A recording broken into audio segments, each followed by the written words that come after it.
Kyle here, just coming back to you with another shed update video.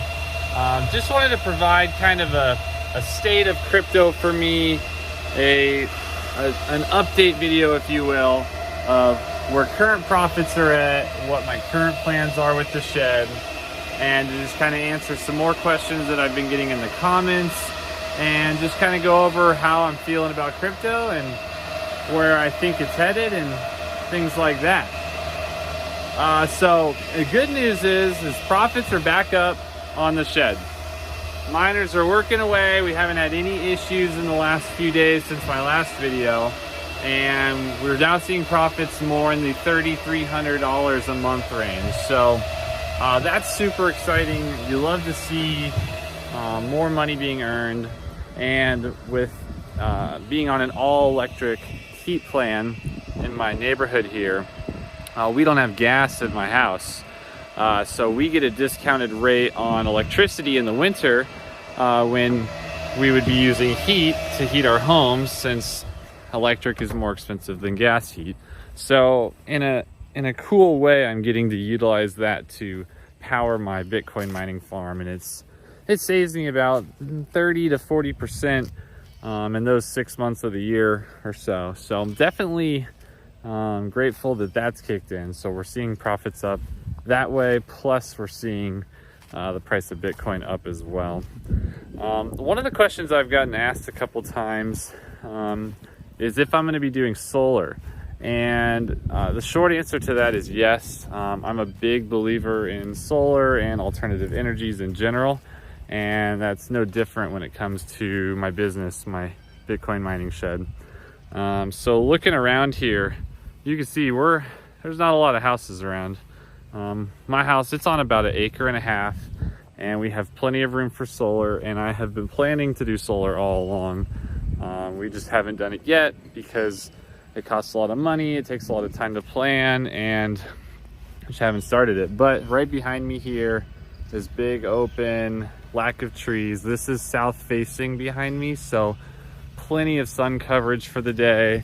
It should produce really good electricity. I'm estimating somewhere between 15 and 20% of the total energy consumption for the shed can be powered by solar.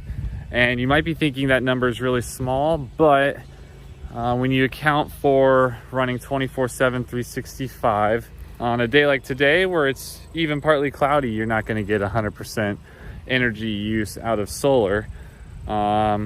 So that, combined with the winter months when the sun isn't as strong, cloudy days, nighttime, rainy days, just everything, you end up only getting so much use. And since we're not going to be running a battery system, because it's just not feasible for Bitcoin miners to try to run off of battery power, we'll do a grid tie system of some sort.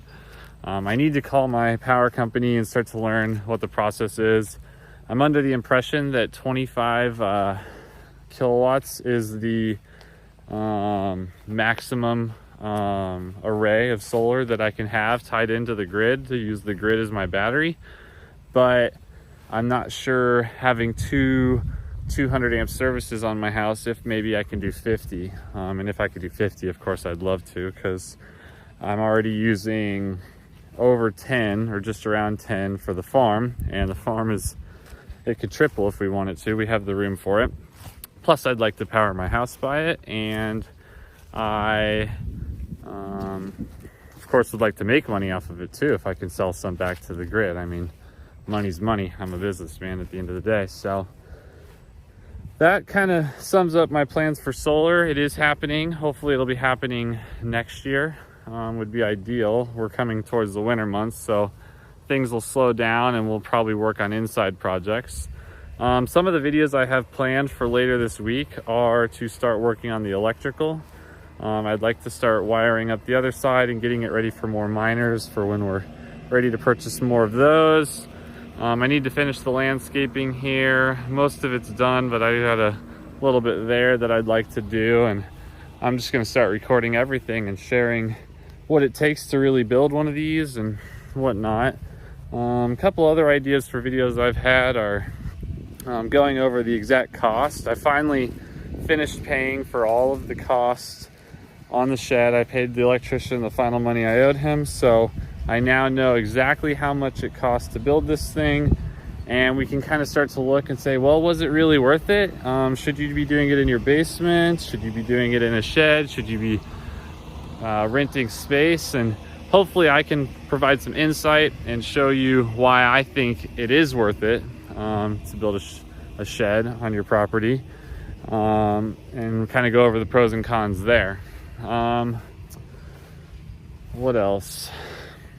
Oh, and on that same kind of note, we'll kind of talk about how this shed right here is paying for my it actually covers all of the expenses, including saving for maintenance and repairs and things like that. And so I'm essentially living for free just for having a little shed on my property, and why I think everybody should do this, and why it's really going to be the future someday. I think everybody's going to have some kind of crypto involvement someday in the future, so you might as well get started now while it makes the most sense to. All right, well, before I ramble on too much longer, I just wanted to give a little update video and go over what my plans are for the future, kind of give you guys some insight on current profits. Like I said, profits are back up. We're making over $3,000 a month. And yeah, let me know what you guys think, what other video ideas you'd like to see. I'm going to keep posting as much as I can, and I will talk to you in the next one. All right, peace.